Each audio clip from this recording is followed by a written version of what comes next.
Good evening, and thank you for joining us for our community leaders call on the district's response and recovery efforts related to COVID-19.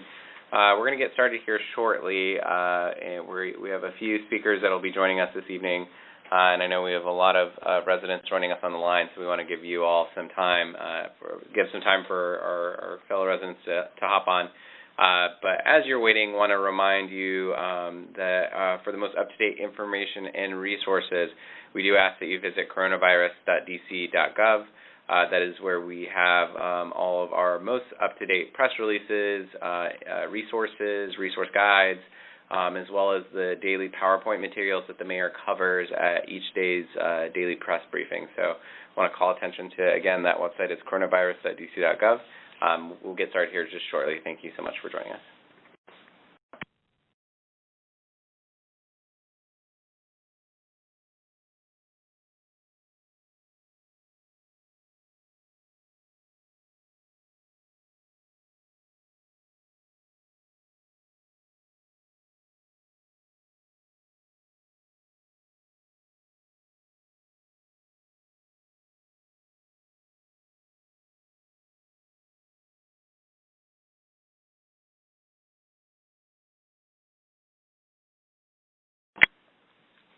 Good evening, and again, thank you for joining us.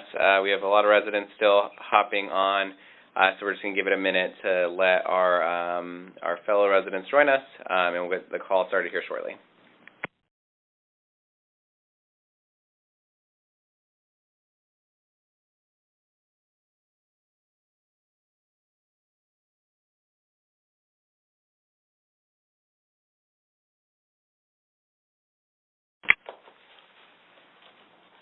Good evening, and thank you for joining us. My name is Tomas Talamonte, and I'm the Deputy Chief of Staff to Mayor Muriel Bowser. I want to thank you all so much for joining us for this week's Community Leader Call. You'll hear tonight from our Director of the Department of Homeland Security and Emergency Management, Director Christopher Rodriguez, as well as our Deputy Mayor for Education, Paul Kine. We will also have our Director of the D.C. Department of Health on, Dr. LaQuandra Nesbitt, who will be later in the program to help us when we answer questions. But we wanted today to address a few items with you all for this week's community call. I'll start by just reminding everyone about our Reopen D.C. survey. So that is the way, as Mayor Bowser announced, the Reopen D.C. Advisory Group, who are working to plan or to develop the plan for our eventual phased reopening of the district. And so we want to make sure that we are getting residents' feedback, ideas, concerns related to that reopening plan. And so at coronavirus.dc.gov/reopendc, you will be able to take the resident survey and share your ideas. That survey, we are planning to close that survey tomorrow, so we want to make sure that if you have not filled out the survey yet, that you please do so. Again, you can fill that survey out online at coronavirus.dc.gov/reopendc. You can also call, so if you don't have access to filling out the survey online or would prefer not to fill it out online, you can call this number and leave a voicemail with your ideas or your thoughts, and we will include those voicemails as part of the feedback and responses. And so that number is 202-442-4755. Again, to share your ideas, best practices, or recommendations for Reopen DC, you can call 202-442-4755.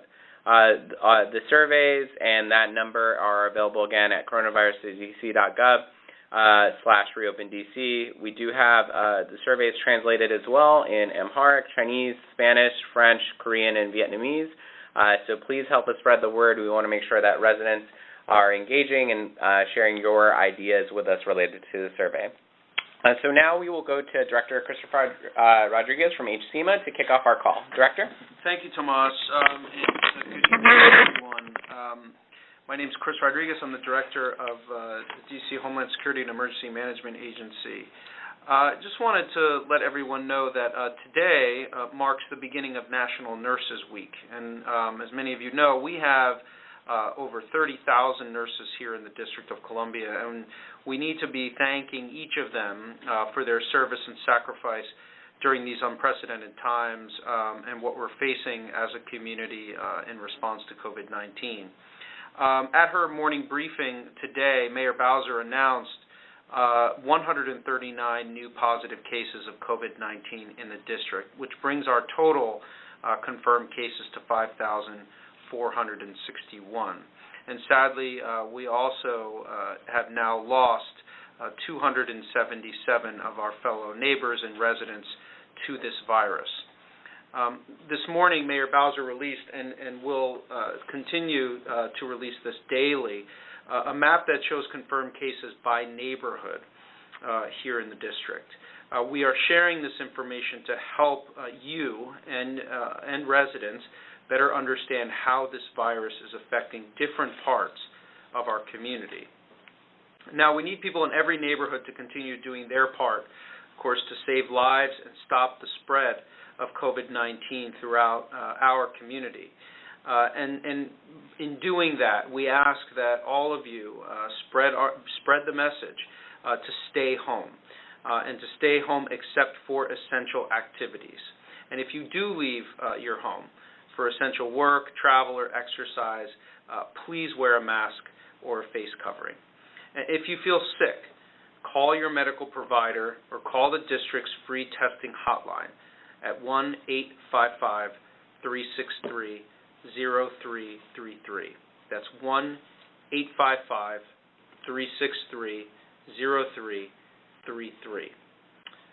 In addition to the district-operated testing sites at UMC and UDC Bertie Bacchus, the district has also added a public testing site at Howard University Hospital. And for anyone who would like to make an appointment, residents can call 202-865-2119. That's 202-865-2119. And lastly, as we continue to plan and prepare for a phased reopening of the district, we need your input. And we're encouraging residents to take our survey about reopening D.C., which will be open until tomorrow evening. We'll then compile that feedback and distribute it to the Reopen D.C. committees that the mayor announced last week. And we encourage all of you to go and to fill out this survey if you haven't already done so. And you can find that survey at coronavirus.dc.gov/reopendc. That's coronavirus.dc.gov/reopendc. Thank you, and I will turn it now to the Deputy Mayor for Education, Paul Kine. Thank you, Chris. Can I just confirm that you can hear me? Yes, we can hear you. Thank you, Tomas. Good evening, everyone, and thank you for joining for the call. I'm very glad to be with you and to share an update on the ongoing response work happening in the district, as well as an update on our planning and preparation for the next school year. As many of you know, Mayor Bowser announced distance learning will continue through the end of the year, and the DCPS will be ending their academic year a few weeks early on May 29th. This earlier end to the school year allows for greater flexibility this summer and into next fall as we think about the new needs that our teachers and our students and families will have during this pandemic. Importantly, the administration has committed to doing what is necessary to give students the resources and time they need to get back up to speed once our school buildings begin to reopen again. For now, though, I can tell you that teaching and learning continues in the district in a remarkable way. I am both impressed, as I'm sure many of you are, and extremely grateful for the work of our teachers and our students, and very importantly, their parents, who have adjusted to this new normal and picked up a lot of new work and new responsibilities. In addition, last week, DCPS announced its grading, promotion, and graduation policies for this school year. These plans, as I'm sure you know, are quite detailed, so I won't on this call get into a lot of the specifics, but I did want to simply share that these policies are geared towards fairness and flexibility and an understanding of the varied circumstances of families in the district. So they are designed to support students rather than punish them. And all schoolwork being done during learning at home will only serve to help students, and no student will be negatively impacted by this transition. At the same time, it's important to note that we are upholding our usual high academic standards and expectations. DCPS and schools all have plans in place to work closely with families whose students may be at risk, and we are committed to supporting students as we continue to navigate this situation together. Again, I express my incredible gratitude for parents, teachers, and community members who have been so supportive over the past weeks and months, and I can reassure you that we have received an enormous amount of feedback, questions, and suggestions from across the city that is featuring prominently in our conversations on the Reopen DC Education and Child Care Committee, which I co-chair, and we have integrated that feedback and been extremely gratified at the quality and amount of stakeholder input. We continue to work through it all, and we continue to work through this moment together, and we're planning for what's next and for reopening our school buildings based on the best science available and with the safety of our entire community paramount in our minds. As many of you know, the mayor has asked each of the Reopen DC committees to create plans, not just to reopen, but to use this opportunity to strengthen our equity across the city and to make our city better. And the Education Committee are no different and are working to do that. It really is an exceptional opportunity to build on the growth we've seen in our schools, and the ongoing input and feedback and questions from the community have played a very meaningful role in this process. So thanks again to everyone for joining tonight, and Tomas, I'll turn it back over to you. Thank you, Deputy Mayor. And I did want to bring attention to one more item before we go to questions.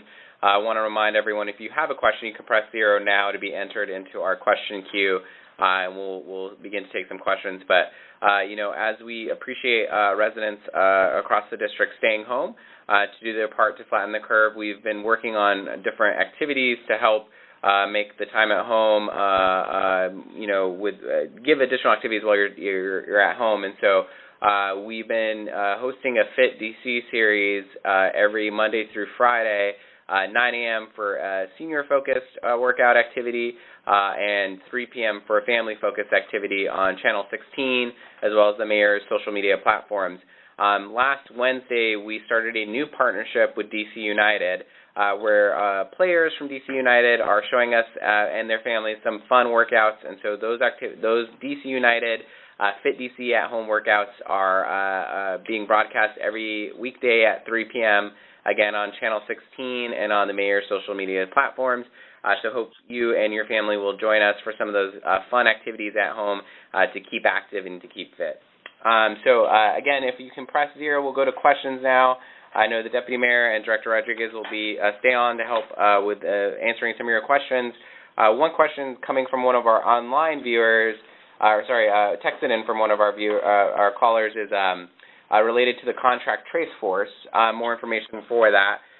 So at careers.dc.gov, you will see that the contract trace force information positions are posted. There are 4 different positions that we are seeking to help us with the contract trace force. That's investigator, lead investigator, program manager, and program managers. And the contract trace force is going to be integral as we begin to begin our Open DC phased approach. And so those positions are now posted, and we encourage people to apply. The application deadline is today. So if you've not applied, or if you know people that are looking to apply, please go to careers.dc.gov to apply today, and we want to make sure that those applications are filled out. So thank you for that question texted to us. We will now go to questions from our residents, and so we'll go to first Sorry, give us just 1 second. Mr. Don Benison. Don, your line is unmuted. Hi, it's actually John Benison, and I was just, this is for the Deputy Mayor of Education. My daughter's a student at Hyde Addison Elementary. Distance learning, yes, has been positive, and I cannot say enough positive things about the teachers. I mean, it's the best we can do given this very difficult circumstances we're all under. But the mayor mentioned at one point possibly opening schools early, 3 weeks early, which I fully endorse.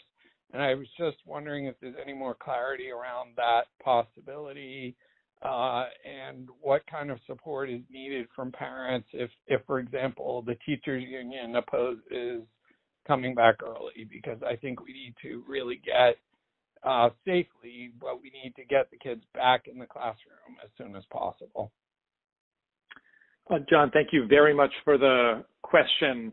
I can share that we are in the throes of the planning process for summer and for the next school year. And one thing we know for certain, and that is that we are going to need to build in some additional time for the reasons that you're suggesting. And I'm really pleased about your support and your offer of help.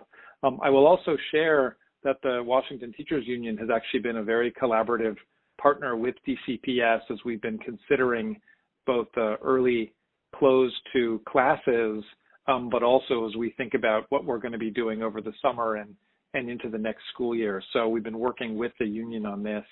I think we don't have our final plans about what August will look like. We anticipate actually making some of those decisions in the coming weeks. So I think we'll know shortly what we'll be doing. And we know that for many students, that will involve some additional time. So I don't have a clear answer for you yet, other than to say that that position is one that we continue to aspire for, and one that we're planning for. Thank you, Deputy Mayor. We're going to go next to Mary in DuPont Circle. Mary, your line is unmuted. Hello? Yes, Mary, we can hear you. Oh, sure.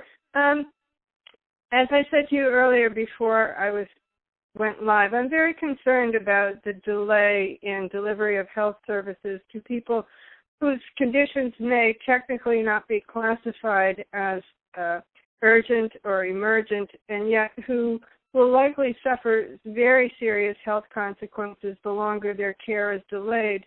And I'm more calling to advocate for greater exigency with opening up hospitals and surgery centers to people who are healthy enough to have procedures now rather than delay later. So that is really what I wanted to say this afternoon. Thank you.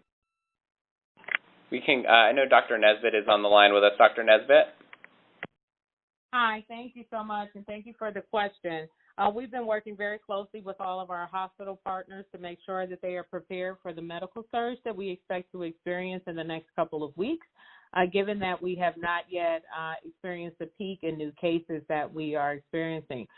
While we do not have a finite list of health conditions and medical procedures that we have issued to hospitals, healthcare providers and physicians are always best knowledgeable of the type of care that the patients who are under their care should receive. And so the health department has deferred to physicians who run their own independent medical practices to make decisions about the type of care that they can provide via telehealth and the type of care that requires an in-person visit. Similarly, hospitals that are open for business and their operating rooms are open have the ability to decide if a patient is in need of a surgical procedure to offer them relief of pain or any other discomfort that they may be experiencing. So, again, we know that our hospitals have been tremendous partners for us as they continue to be prepared for the medical surge that we expect to experience in the coming weeks. And we expect them to be making all of the decisions in terms of what care is appropriate for patients to receive at this time. Thank you, Dr. Nesbitt. We'll go next to Susan Lesser. Susan in Ward 3, your line is unmuted. Yes, I'm interested in knowing if there will be any enrichment programs beyond May 29th for children in wards in which there's considerably less funding for their education. The children in Ward 3 are probably going to do just fine with an early ending. But I worry and I'm concerned for the children in Ward 8 and a number of our other wards. Can there be an extension of the school year for them? Thank you for that. Thank you. Susan. Yeah, we'll go to Deputy Mayor Kine.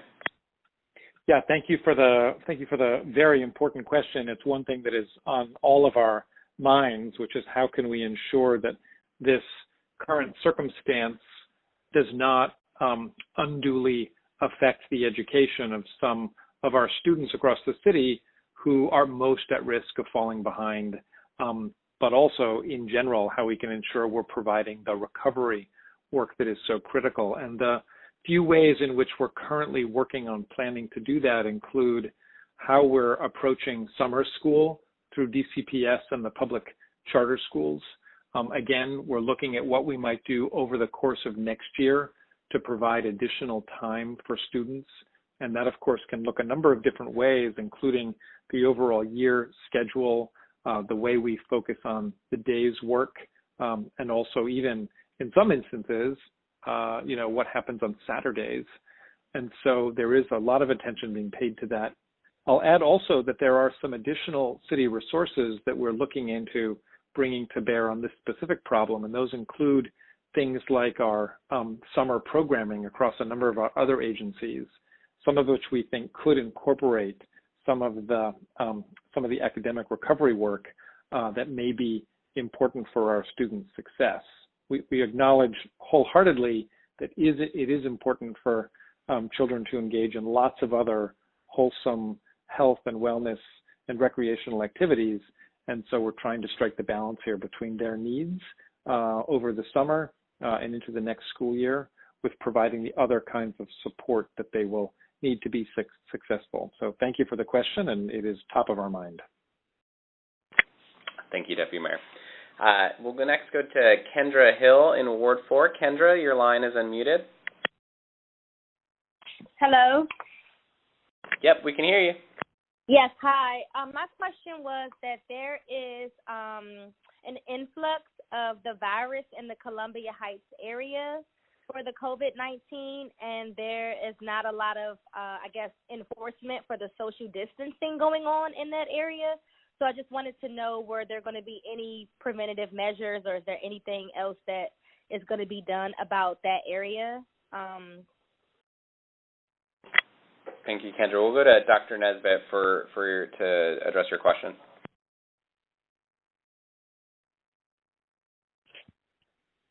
So we continue to work with all of our strategic partners in terms of ensuring that all of the businesses that are open understand what we are expecting in terms of people to be able to wear face coverings when they cannot safely social distance, when they are out frequenting the businesses in the areas.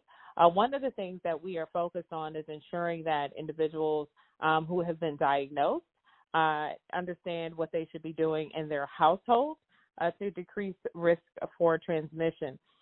We are focused on understanding how to decrease household transmission as a contributing factor to the increased number of cases that we are seeing in some of the neighborhoods that we have recently discussed as being neighborhoods of concern for us, as opposed to the focus being primarily one of people getting more and more exposure from community settings. Thank you, Dr. Nesbitt. And I do want to just emphasize that we are still in a stay-at-home order. We encourage residents to continue to stay home to help us flatten the curve, and especially only leaving the home for essential work, essential exercise, to get essential foods or do an essential errand.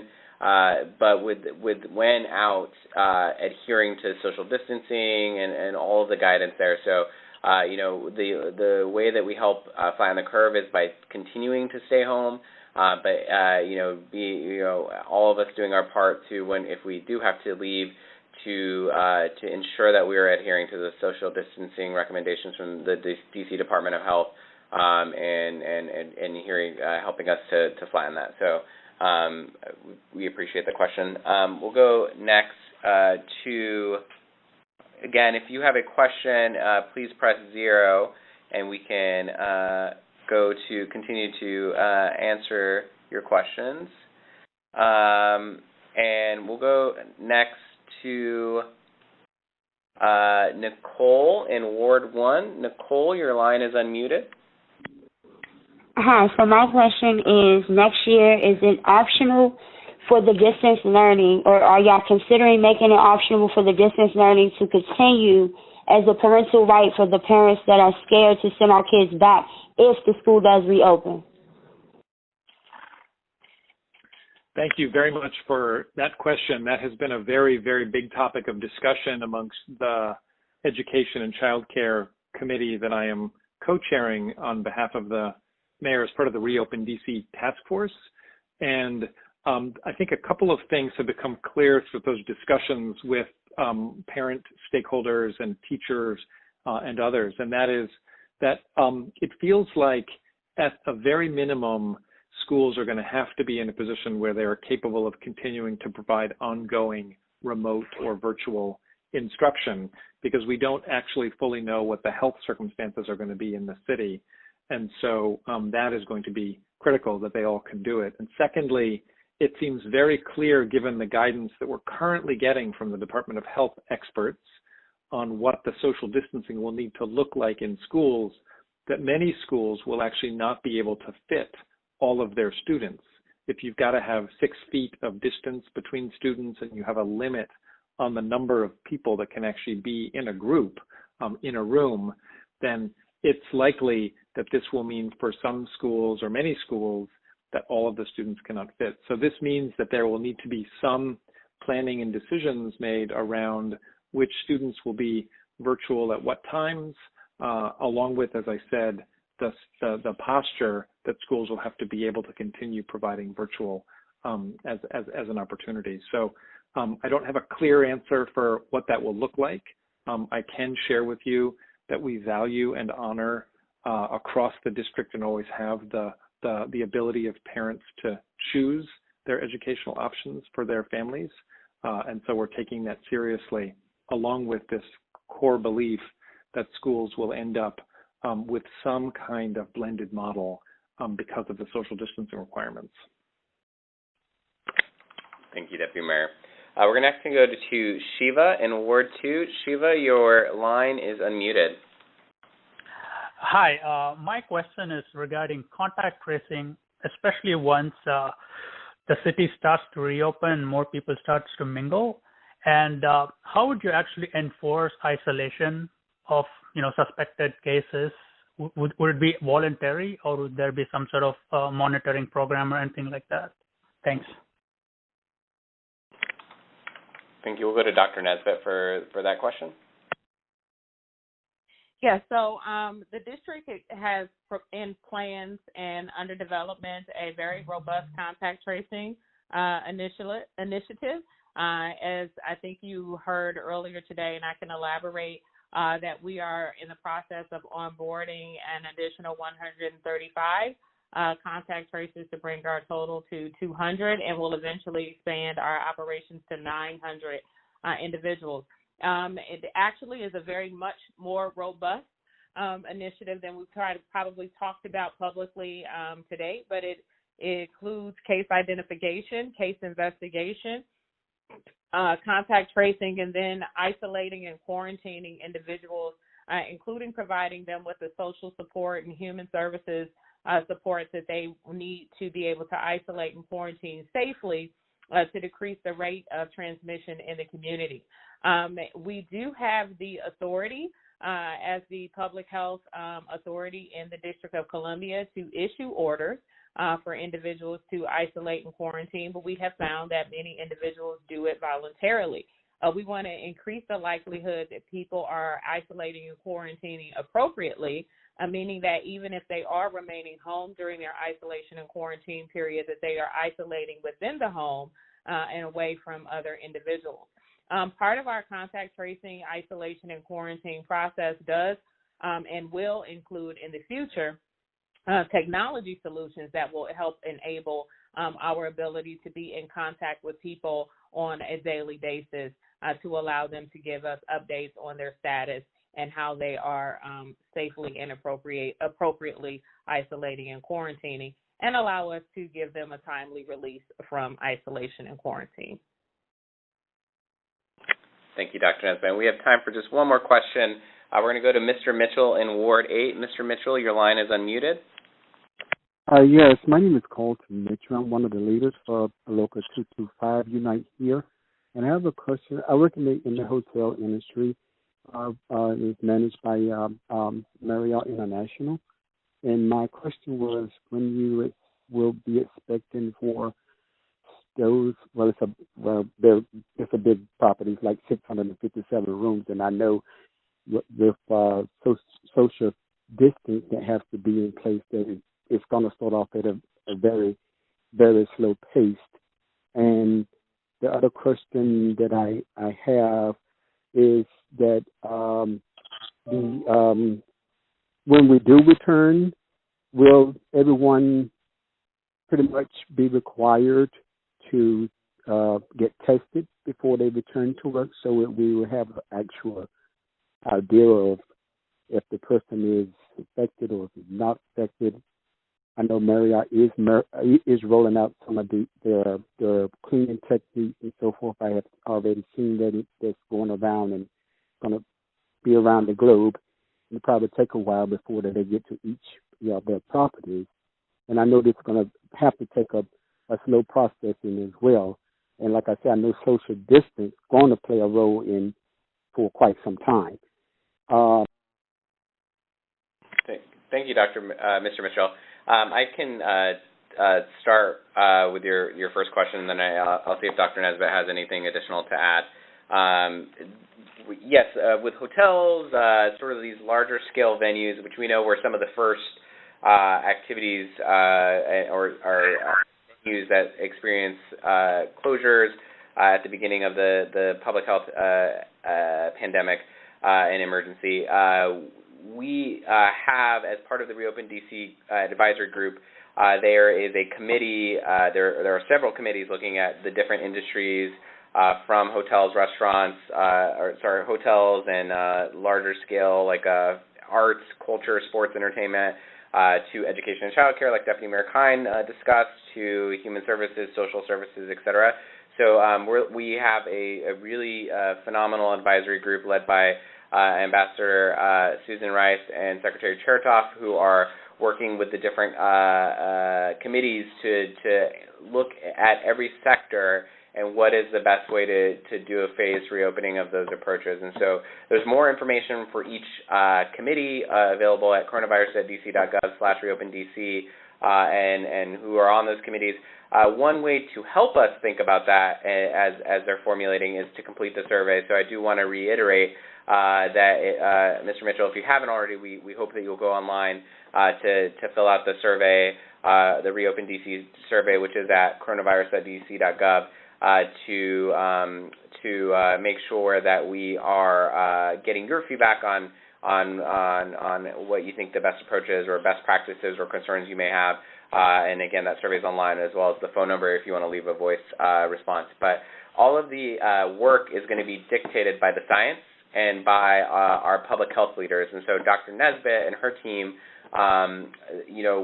we are developing this phased approach and developing some recommendations and guidelines, but it is, as it's been from day one, will be driven by the science. So I don't know if there's anything else you want to add to that, Dr. Nesbitt. Yeah, so I do think it's a great opportunity for us to address this issue that's often floated around about requiring testing for people to be able to return to work. It is not recommended by the CDC or by DC Health because it can be quite misleading and provide a false assurance for businesses and employers in terms of the need to follow other recommended practices for ensuring safer workplaces. We recommend that other processes for screening employees on a daily basis in terms of reducing risk for COVID-19 transmission in the workplace would be used, such as screening employees for overall health and wellness on a daily basis, which includes temperature screenings, as well as understanding if an employee has had a change in health status and not allowing employees to enter the workplace if they screen positive. The challenge with requiring people to present a negative test before they return to work is that a negative test does not ensure that the individual is absent from virus on an ongoing basis. If you implement a policy of having a negative test, you would need to test the individual every single day to ensure that they are free from virus. So the other screening practices are more widely acceptable. What is meant by ensuring that essential workers have access to testing as we reopen means that if an individual has an exposure or begins to show signs and symptoms and they are an essential worker, is that you have a place to refer them to for testing, or that the workplace themselves has the ability to test that individual immediately. So it's less of a requirement for individuals to present a negative test to be able to return to work, and more of having a plan in place in terms of how individuals who need to be tested can be tested. Thank you, Dr. Nesbitt. So that's all the time we have for this evening's call, but want to thank everybody for being on. As a reminder, we have this call, same phone number every week at Wednesday at 5 p.m., so we hope that you will join us for these calls so we can answer your questions and give you the most up-to-date information. Again, you can also visit coronavirus.dc.gov, where we are updating constantly to ensure that you have the most up-to-date information, resources, and data related to our response and recovery efforts with COVID-19. And I want to close out this evening's call just with some gratitude. We want to thank you for doing your part by staying home to help us work to flatten the curve.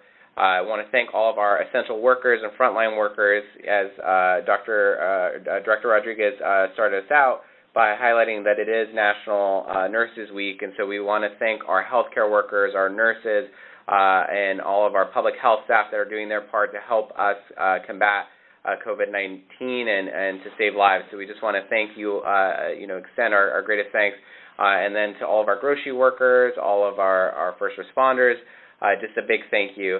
And Deputy Mayor, thank you, thank you for being our guest this week, and a big thank you to teachers, to educators, to our families that have adapted to distance learning. We just want to end tonight by just saying a thank you, and we hope you'll join us for next week's call. Thank you.